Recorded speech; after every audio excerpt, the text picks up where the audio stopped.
ماضی بعید کی بات ہے، ہم سینٹرل پنجاب کے مضافاتی علاقے جو کہ ذرا سا پسماندہ تھا، وہاں پر ایک شادی کھانے گئے۔ دعوت بڑی پرجوش تھی اور ہمارا تعلق بھی ایسا تھا کہ ہمیں وہاں پر جانا ایک قسم کی مجبوری اور ہمارے فرائض میں بھی شامل تھا۔ ہم لوگ وہاں پہنچے تو ہمارا بڑا پرتپاک استقبال کیا گیا۔ فیصل آباد سے تقریباً 2-2.5 گھنٹے کی مسافت کے اوپر سفر طے کرنے کے اوپر جب ہم پہنچے تو پرانے وقتوں کی بات ہے، اس دور میں مارکی یا ہوٹل میں شادی کرنے کا رواج نہیں ہوتا تھا۔ ہم لوگ شادی والے گھر پہنچے اور انہوں نے، کیونکہ ظاہری بات ہے پورا گھر کھچا کھچ مہمانوں سے بھرا ہوا تھا، یہ وہ دور تھا جب گھر کے اندر ہی ساری رسم و رواج اور فنکشنز کو ارینج کیا جاتا تھا۔ چنانچہ ہمارے لیے، ہمارے پروٹوکول کے لیے دولہے والا کمرہ کھول دیا گیا جہاں پر مسحری لگی ہوئی تھی۔ سب سے پہلے تو ہماری آؤ بھگت کے لیے مٹھائی منگوائی گئی اور گھر کی ایک بوڑھی اماں جو کہ اس گھر کی سربراہ تھیں، انہوں نے مٹھائی کے منگوانے کے اوپر ہمیں سب کو باری باری کہا کہ جناب منہ ماریں۔ ہم لوگ ایک دفعہ تو پہلے ادھر اوپر نیچے دائیں بائیں کہ ہمارے علاوہ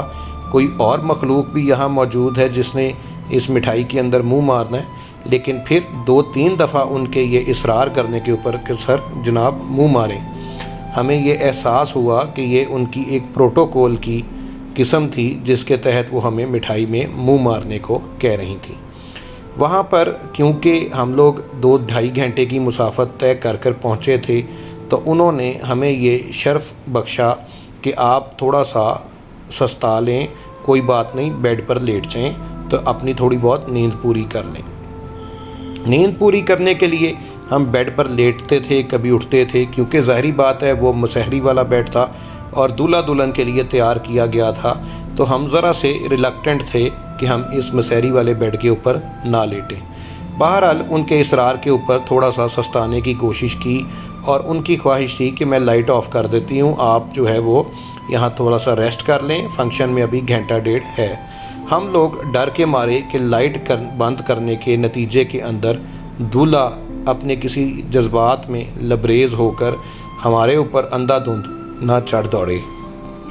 بہرحال ہم نے ہلکی آدھی آنکھ کھلی اور آدھی آنکھ بند کے ساتھ یہ دھیان رکھتے ہوئے کہ کہیں دولہا ہمارے اوپر ہی نہ آ چڑھے،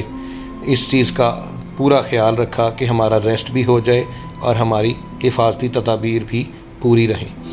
کیونکہ فنکشن کے جو ابھی رسوم و رواج تھے اس میں تھوڑا سا ٹائم تھا، تو ہم نے سوچا کہ ہم لوگ باہر ذرا سیر تفریح کر رہے ہیں یا کہیں چکر وغیرہ لگائیں،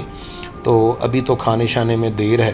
تو لہٰذا ہم 2-4 افراد باہر واک کرتے ہوئے نکل گئے اور دور ہمیں کہیں کسی ایک جلیبیوں والی دکان نظر آئی، جہاں پر ہم نے سوچا کہ چلو یار جب تک یہ ابھی کھانے میں ٹائم ہے یا فنکشن میں ٹائم ہے تو ہم تھوڑی بہت کوئی جلیبیاں وغیرہ کھا لیں۔ تو وہاں جا کر کیا دیکھا کہ جلیبیوں والی دکان پہ کوئی تیار جلیبیاں پڑی نہیں ہوئی تھیں اور وہ لائیو تیار کرنے کے لیے جلیبیاں وہاں بیٹھا ہوا تھا۔ میں نے اس صاحب سے پوچھا کہ بھائی کوئی تیار جلیبیاں نہیں پڑیں جو جلدی ہوں، مل جائیں ہمیں؟ اس نے کہا کیوں نہیں بھائی جان، جنیاں کہو مل جان گیاں۔ اور اس نے میرے سامنے ایسے ہاتھ ہلایا اور کم از کم 2.5 لاکھ مکھی سامنے پڑی پرات میں سے اڑ گئی اور نیچے سے تازہ بتازہ جلیبیاں ہمارے سامنے آ گئیں۔ ہم نے ان تازہ جلیبیوں میں سے کچھ 1 یا 1.5 پاؤ 2 پاؤ جلیبیاں لیں اور ان سے لطف اندوز ہوتے ہوئے دوبارہ شادی والے گھر جا پہنچے۔ جلیبیاں کھا کر جب ہم واپس آئے تو کیا دیکھتے ہیں کہ صحن کے اندر دولہا صاحب تقریباً 1.5 فٹ کی ٹانگیں کھول کر وہاں پر صوفے پہ براجمان ہیں اور سامنے ایک نہایت آوازار قسم رقص کی محفل سجا رہا ہے۔ انگ مکمل پرفارمنس دے رہا تھا، لیکن مجھے معلوم نہیں کہ وہ گھر سے کس سے یا شاید اپنے گرو سے لڑ کر آیا تھا، جس کی وجہ سے اس کے چہرے کے اوپر 1:45 بجے ہوئے تھے۔ تقریباً آدھا گھنٹہ عوام سے خوب پذیرائی حاصل کی۔ بڑا اچھا شاندار فنکشن تھا. ذرا پسماندہ علاقہ ہونے کی وجہ سے اوریجنلیٹی وہاں پر ابھی برقرار تھی، ورنہ شہری ماحول کے اندر تو بہت ساری چیزیں ہماری مصنوعیت کا شکار ہو چکی ہیں. کھانا کھلنے کے بعد ہم نے ایک چیز کو بڑے شدت سے غور کیا کہ جو شخص بھی یعنی جو ویٹر بھی کھانے کے برتن لے کر آتا تھا وہ ہمارے تک پہنچنے سے پہلے ہی رستے میں ہی کسی یلغار کا شکار ہو جاتا تھا. یعنی جو بھی سالن آتا تھا، چاول آتے تھے یا کوئی بھی چیز آتی تھی،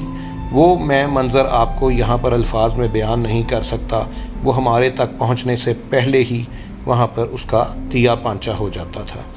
اسی طرح مجھے ابھی بھی یاد ہے کہ ہم تمام تر کوشش کے باوجود آئس کریم کھانے سے محروم رہ گئے، کیونکہ جو آئس کریم اپنے بیس سے وہاں سے ہمارے لیے روانہ ہوتی تھی وہ محلے کے بچے اور شادی کے مہمان اور دیگر ارد گرد کے افراد رستے میں ہی اس پر یلغار کر دیتے تھے اور تمام تر آئس کریم ہمارے تک پہنچنے سے پہلے ہی صفر ہو جاتی تھی. یہ واقعہ 1 2 3 4 دفعہ ہوا اور بالآخر ہم نے آئس کریم کھانے کا ارادہ ترک کر دیا. یہ تھی آج کی وہ روداد جو مجھے اچانک بیٹھے بیٹھے یاد آ گئی، تو میں نے سوچا میں آپ کے ساتھ شیئر کروں.